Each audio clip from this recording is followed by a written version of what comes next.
ദൈവത്തിന്റെ പരിശുദ്ധ തിരുനാമം വാഴ്ത്തപ്പെടട്ടെ. കർത്താവിനാൽ അനുഗ്രഹിക്കപ്പെട്ടവരെ, 40-ാം സങ്കീർത്തനം 17-ാം വാക്യം, ഞാനോ എളിയവനും ദരിദ്രനുമാകുന്നു, എങ്കിലും കർത്താവ് എന്നെ വിചാരിക്കുന്നു. As for me, I am poor and needy, but the Lord takes thought for me. നമ്മുടെ ജീവിതത്തിന്റെ അവസ്ഥകളോ സാഹചര്യങ്ങളോ അതെന്തുമാകട്ടെ, നമ്മളെപ്പറ്റി വിചാരിക്കുന്ന ഒരു ദൈവം ഉണ്ടെന്ന് സങ്കീർത്തനക്കാരൻ നമ്മെ പഠിപ്പിക്കുകയാണ്.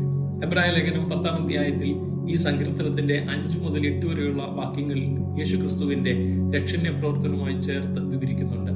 നീ ചെയ്യുന്ന അത്ഭുത പ്രവൃത്തികളും ഞങ്ങൾക്ക് വേണ്ടിയുള്ള നിന്റെ വിചാരങ്ങളും വളരെയാകുന്നു എന്ന് സൂചിപ്പിക്കുകയാണ്. ആയതിനാൽ 7 മുതൽ 8 വരെയുള്ള വാക്യങ്ങളിൽ സൂചിപ്പിക്കുന്നത് പോലെ അവൻ വരുന്നു, ഹന്യയാഗങ്ങളും ഹോമയാഗങ്ങൾക്കും പകരമായി തന്നെ യാഗമായി സമർപ്പിക്കാനായിട്ട് മനുഷ്യപുത്രൻ പിറന്നു വീഴുന്നു.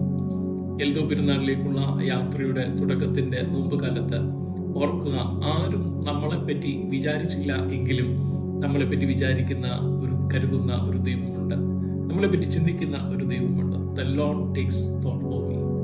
ഈ യാത്രയിൽ, ഈ നോമ്പ് കാലത്ത് നമ്മളെപ്പറ്റി വിചാരിക്കുന്ന ഒരു ദൈവത്തിൽ നമുക്ക് നമ്മളെ തന്നെ സമർപ്പിക്കാം. എല്ലാവർക്കും അനുഗ്രഹകരമായ ഒരു നോമ്പ് കാലം ആശംസിക്കുന്നു.